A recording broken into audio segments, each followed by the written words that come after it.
Well, the soldiers who crucified Jesus had a macabre task to carry out.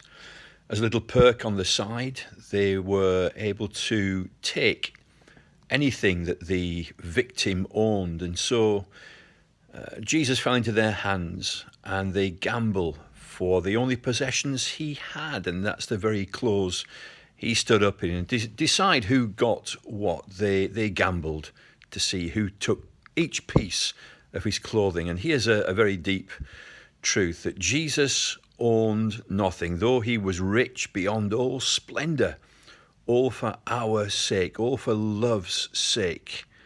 He became poor. He becomes the poorest. Throughout his life, his ministry there, those 3 years, he owned no home. He was maintained by friends and well-wishers. He was the ultimate sofa surfer of the time, going from place to place. The birds of the air have their nests, foxes have their holes in the ground, but the Son of Man has nowhere to lay his head. And in death, he possesses nothing but the very clothes he stood up in. When he's dead, he would have been cast into a common grave, but prophecy and the need to know about the resurrection wouldn't allow that. So as prophesied, he's buried in the grave of a rich man who gave him his own tomb. He truly possessed nothing. Oh, he was poor. There is no disgrace in being poor in this world. The rich often miss their need, but it's the poor who are helped to see that there's something missing. Jesus was poor. There's a great dignity in working hard and yet being poor.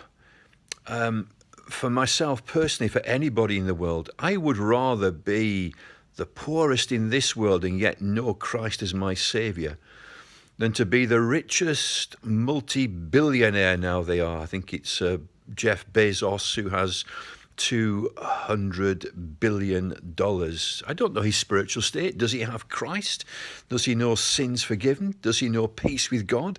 Does he know that when he leaves this planet, he has a mansion in the skies? He will become rich beyond imagination? I don't know.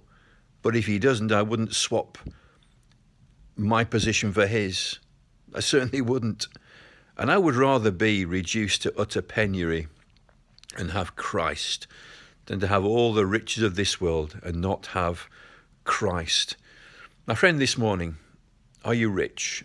I'm not asking about your bank account or your home or your investments. Do you have Christ? Because in 1 billion years from now, that's all that mattered. Or they gambled for the only possessions that he had, and that was the very clothes he stood up in. He who was rich beyond all splendor, all for love's sake, he became poor.